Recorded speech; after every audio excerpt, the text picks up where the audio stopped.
कैसे आप सभी का पुनः स्वागत है लाइव स्टडी लाइफ टाइम पर। आज हम बात करने जा रहे हैं बीएड सेकेंड ईयर के विद्यार्थियों के लिए फाइनल लेसन के अंदर आपकी डायरी बनती है तीन, ठीक है। वार्षिक पाठ योजना, समालोचन डायरी और कंप्यूटर की भी आपकी आजकल बनने लग गई है।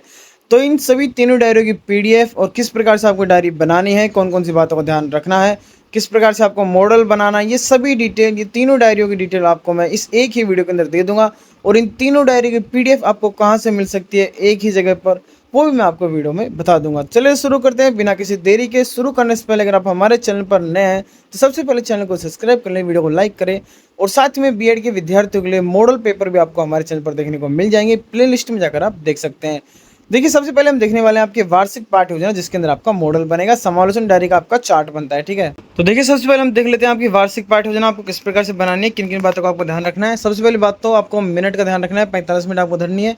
संबंधित इकाई, जैसे कि आपने जो आपका प्रकरण लिया है, आपने टॉपिक लिया है, वो है आपका राज्यसभा, तो वो किससे संबंधित है, भारतीय राजनीति से। यहाँ पर आपको ये दो बातों का ध्यान रखना है। विषय में आपको अपना सब्जेक्ट भर देना है, सामाजिक अध्ययन यानी कि एसएस, ठीक है। अब देखिए, यहाँ पर आपको फर्स्ट टाइम 6 टॉपिक आपको यानी 6 बिंदु लिखने हैं। ज्ञानात्मक, अबोधात्मक, ज्ञानोपयोग, कौशलात्मक, अभिरुचि और अभिवृद्धि। ये हमेशा सेम रहने वाला है, इनमें कोई बदलाव नहीं होगा। साथ ही में जो इनके आगे जो आपको दिख रही है लाइन, वो भी सेम रहने वाली है, बस उनमें जो आपके टॉपिक का नाम है वो बदलेगा। जैसे कि विद्यार्थी राज्यसभा के बारे में ज्ञान प्राप्त कर सकेंगे, विद्यार्थी राज्यसभा के बारे में समझने का प्रयास कर सकेंगे।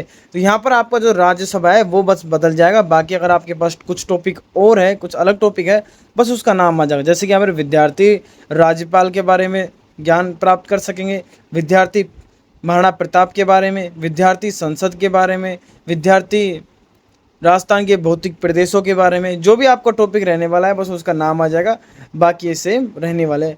इसी प्रकार से आपके अबोधात्मक में रहेगा, ज्ञानोपयोग में भी, कौशलात्मक में भी, अभिरुचि में और अभिवृद्धि में भी सेम रहने वाली है लाइनें।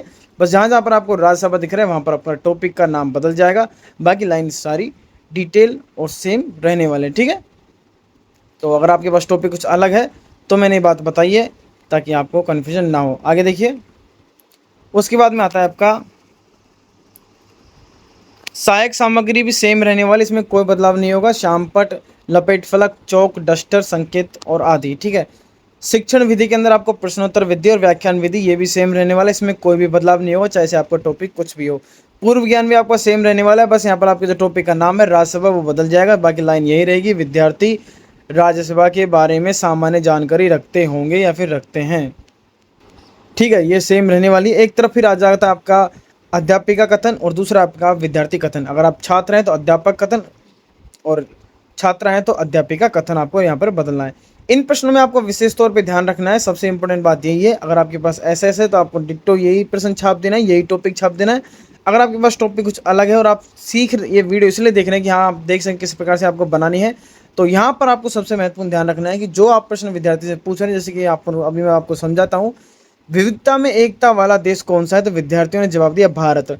तो अब आपका जो नेक्स्ट प्रश्न बनेगा वो भारत से ही बनना चाहिए। जो विद्यार्थियों ने जवाब दिया है उसी शब्द से आपका नेक्स्ट प्रश्न बनना चाहिए। ये इस आपके प्रस्तावना प्रश्नों की महत्वपूर्ण बात होती है, ठीक है।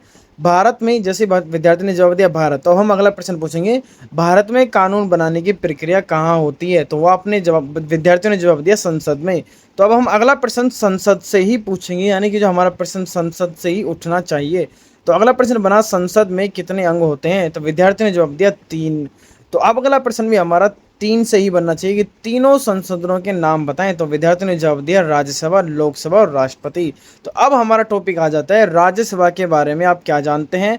कम से कम आपको 4 से 5 प्रश्न बनाने हैं, ऐसे नहीं कि आप 3 प्रश्न बना के रख दें, नहीं, मिनिमम आपको 4 से 5 प्रश्न बनाने हैं। और जब हमारा टॉपिक आ जाए कि राज्यसभा के बारे में आप क्या जानते हैं, तो हम आपको आगे लिख देना है इसके आगे समस्यात्मक प्रश्न, यानी कि आज हम इसके बारे में पढ़ेंगे। तो आगे आपको लिख देना है उद्देश्य कथन के अंदर, जो नेक्स्ट आ जाता है आपका उद्देश्य कथन, उसमें लिख देना आपको विद्यार्थी आज हम राज्यसभा के बारे में विस्तार पूर्वक अध्ययन करेंगे। यहाँ पर आपका टॉपिक अलग है तो नाम बदल दीजिएगा टॉपिक का, बाकी लाइन सेम रहने वाली है। उसके बाद में आपके आ जाता है अध्यापन बिंदु, जहाँ पर आप अपना टॉपिक लिखेंगे राज्यसभा। फिर आ जाता है आपका छात्र अध्यापक या फिर छात्र अध्यापिका कथन, जिसमें हम सबसे पहले लिखते हैं विकासात्मक प्रश्न। ये शुरुआत में आपको लिखने हैं, जिसमें आपके 2 प्रश्न आपको लिख देने हैं। कोई भी संसद में कितने अंग होते हैं, विद्यार्थी ने जो 3। अगला देखिए, अगला प्रश्न है तीनों अंगों के नाम बताएं, तो विद्यार्थी जवाब देते हैं राज्यसभा, लोकसभा और राष्ट्रपति, ठीक है। आगे समझिए, बाद में आप चाहें तो ये डेकोरेशन के लिए बना सकते हैं। संसद के अंग, लोकसभा, राज्यसभा, राष्ट्रपति ऊपर से चिपका दीजिएगा, ठीक है। अनुच्छेद अनुच्छेद दे रखे हैं यहाँ पर, जैसे कि लोकसभा अनुच्छेद 81 है, राज्यसभा अनुच्छेद 80 है और राष्ट्रपति अनुच्छेद 52 में है। इसके नीचे आगे मैं आपको बताता हूँ, इसको ऊपर कर दीजिएगा, ठीक है। ये एक डेकोरेशन के लिए है, अगर आप चाहें तो बना सकते हैं, अन्यथा कोई आवश्यकता नहीं है। उसके बाद देखिए यहाँ पर 2 से 3 प्रश्न बनाने होते हैं, जो कि मैंने आपको पहले बताया। यहाँ पर तीसरा प्रश्न है, राज्यसभा के गठन के बारे में आप क्या समझते हैं। जरूर नहीं है आपको 3 प्रश्न बनाए, आप चाहें तो 2 प्रश्न भी बना सकते हैं। उसके बाद में आप आपको आपका टॉपिक के बारे में डिटेल लिख देनी है, छात्र अध्यापिका कथन लगा के। फिर यहाँ पर आपको अपने संसद के 3 अंग होते हैं, लोकसभा, राज्यसभा और राष्ट्रपति। और इधर आपको जो छात्र अध्यापक क्रिया छात्र क्रियाएं हैं, यहाँ पर आपको लिखना है कि सभी छात्र व छात्राएं ध्यान पूर्वक सुनेंगे व समझेंगे। यहाँ पर आपको आपके टॉपिक की डिटेल भर देनी है, जो कि आपने फर्स्ट टॉपिक लिया है। इधर आपको एक ब्लैक बोर्ड चिपकाना है और उसमें क्या लिखना है, जो भी आपके संसद, जो भी आपका टॉपिक है, उससे संबंधित कोई भी महत्वपूर्ण बिंदु आपको यहाँ पर लिख देना है, ठीक है। ये बात हो गई। उसके बाद में हम अब सेकंड लेते हैं।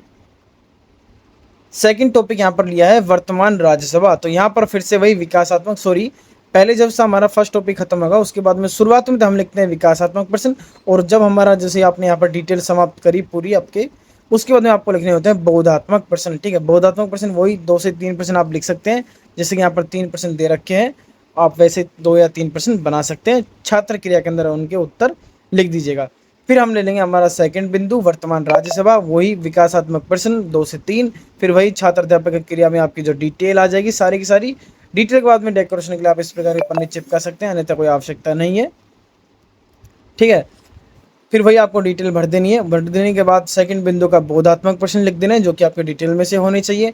साथ ही में ब्लैक बोर्ड आपको चिपकाना है, और छात्र अध्यापक क्रिया छात्र क्रिया के अंदर आपको चिपकाना है, सभी छात्र छात्राएं ध्यानपूर्वक सुनेंगे व समझेंगे। और ब्लैक बोर्ड के आपके अंदर जो आपका सेकंड बिंदु है, उससे संबंधित कोई भी महत्वपूर्ण टॉपिक लिख दीजिएगा। उसके बाद में हम लेते हैं थर्ड बिंदु, योग्यताएं, ठीक है। इसमें वही विकासात्मक प्रश्न, छात्र अध्यापिका कथन, इसमें आपकी डिटेल आ जाएगी, जो भी आपका टॉपिक था। इधर आपके छात्र क्रिया के अंदर सभी छात्र ध्यानपूर्वक सुनेंगे, शाम पट के अंदर डिटेल, ठीक है। फिर से वही डेकोरेशन अगर आप लगाना चाहें तो लगा दीजिएगा, नहीं तो कोई आवश्यकता नहीं है। फिर वही विकासात्मक प्रश्न आ गया आप, ठीक है। ये हाँ वही देख रहे थे, हाँ। फिर बोधात्मक प्रश्न आ जाएंगे आपके। बोधात्मक प्रश्न के बाद ये आपका 3 बिंदु आपके लिखने हैं, अगर आपके टॉपिक बड़े हैं तो 2 बिंदु भी आप लिख सकते हैं। उसके बाद में आ जाते हैं आपके पुनरावृत्ति या फिर मूल्यांकन प्रश्न, जो कि आपको एक प्रश्न लिख देना है। 1 से 2 प्रश्न आप बना सकते हैं। ऑब्जेक्ट टाइप क्वेश्चन का एक बना दीजिएगा, एक जैसे राइटिंग वाला बना दीजिएगा, यहाँ पर दोनों ऑब्जेक्ट टाइप हैं। उसके बाद में गृह कार्य के अंदर आपको कोई भी 2 प्रश्न लिख देने हैं, तो ये आपका एक फर्स्ट लेसन तैयार हो जाता है, और साथ ही में आपकी डायरी भी तैयार हो जाती है। साथ ही में जो लास्ट पेज है, एक सेकेंड, परिवीक्षक प्रश्न, इसके अंदर आपको सेम लगा देना है, कुछ बदलाव नहीं करना है, बस अपने टॉपिक के अनुसार थोड़ा सा बदलाव कर दीजिएगा। उसके बाद में अब यहाँ पर हमने राज्यसभा लिया था टॉपिक, तो अब इसका मॉडल बनाने की बात आती है। तो देखिए इस प्रकार से आपको इसका मॉडल बना लेना है। यूट्यूब पर कहीं भी सोचेंगे तो आपको नहीं मिलेगा किस प्रकार से आपको राज्यसभा का मॉडल बनाना चाहिए। आप इसको देखकर सेम टू सेम मॉडल बना सकते हैं, ठीक है। कुछ नहीं करना, सस्ता सुंदर टिकाऊ है, कोई कागज़ का गत्था लीजिए, उसके बाउंड्री इस प्रकार से आपको बनानी है। ये भी सब कागज़ के ही हैं, ठीक है। आप अपने चाहे तो कोक शीट से भी बना सकते हैं, अपने अनुसार सुविधा के अनुसार। मैंने यहाँ पर आपको सिर्फ मॉडल का एक प्रारूप बताया किस प्रकार से आप बना सकते हैं। उसके बाद में अब सेकंड आ जाती है आपकी समालोचन डायरी, ठीक है। समालोचन डायरी के अंदर आपका चार्ट बनता है। यहाँ पर भी वही सब डिटेल सेम रहने वाली है, बस अपने टॉपिक का नाम है, जैसे हमारा पर्यावरण, सब कुछ सेम रहने वाला है, सब कुछ सेम रहने वाला है। उसी प्रकार से आपके प्रश्न बनेंगे, ठीक है। उसी प्रकार से आपके बिंदु लिखा पाएंगे, उसी प्रकार से शामपट लगेगा, उसी प्रकार से सब कुछ विकासात्मक प्रश्न, बोधात्मक प्रश्न, सब सेम रहने वाला है। बस अपने यहाँ पर समझ लीजिए एक टॉपिक बदल जाता है और इसके अंदर आपका चार्ट बनता है। तो चार्ट की फोटो मेरे पास यहाँ पर है नहीं, आप अपने साथ चार्ट बना सकते हैं, ठीक है। उसके बाद में आ जाता है आपकी कंप्यूटर प्रैक्टिकल फाइल, जो कि आपके थर्ड ईयर के अंदर जमा होती है, सेकंड ईयर में जमा होती है, फर्स्ट ईयर में जमा नहीं होती है। कंप्यूटर फाइल आप अपने अनुसार जितना भी डेकोरेट करना चाहें वैसे डेकोरेट कर सकते हैं, ठीक है। कंप्यूटर का अर्थ लिख दीजिएगा। इसकी मैं पीडीएफ आपको प्रोवाइड करवा दूंगा, तीनों ही डायरियों की प्रोवाइड करवा दूंगा। कहाँ से आपको मिल सकती है, तो वो हमको हमारे टेलीग्राम चैनल पर मिल सकती है, ठीक है। एक बार फाइल को आप अच्छे से देख लीजिए किस प्रकार से आपको बनानी है। ये डिटेल जो भी है ये डेकोरेशन के अनुसार है, आप जितना चाहें उतना डेकोरेट अपनी फाइल को कर सकते हैं। तो ये आपकी कंप्लीट तीनों डायरियाँ हो जाती हैं। इन तीनों डायरियों की पीडीएफ आपको हमारे टेलीग्राम चैनल पर मिल जाएगी। टेलीग्राम चैनल का लिंक मैं डिस्क्रिप्शन में दे दूंगा, अन्यथा आप सर्च भी कर सकते हैं, लाइव स्टडी लाइफ टाइम के नाम से आपको हमारा टेलीग्राम चैनल मिल जाएगा।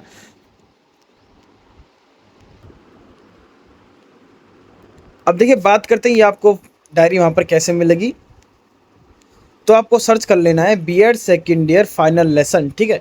इस नाम से आप सर्च करिएगा तो आपको टेलीग्राम चैनल पर ये पीडीएफ शो हो जाएगी। पुनः बता दूं टेलीग्राम चैनल का नाम है live study life time, link मैं डिस्क्रिप्शन में दे रहा हूं। और साथ ही में आपके B Ed first year second year के संबंधित मॉडल पेपर और भी आपके इंटर्नशिप डायरियाँ आपको हमारे चैनल पर देखने को मिल जाएगी। प्लेलिस्ट में जाकर आप देख सकते हैं B Ed first year course, B Ed second year course, उसके अंदर आपको सारी डायरियाँ डिटेल मिल जाएंगी। वीडियो अच्छा लगे तो एक लाइक जरूर करें, चैनल को सब्सक्राइब करें, क्योंकि आप में से अधिकतर विद्यार्थी वीडियोस देख लेते हैं लेकिन चैनल को सब्सक्राइब करना भूल जाते हैं। तो मैं आपके लिए इतनी मेहनत कर रहा हूं तो आपका भी फर्ज बनता है चैनल को सब्सक्राइब कर लीजिए और वीडियो को लाइक करें, अपने दोस्तों के साथ भी शेयर करें। मिलते हैं।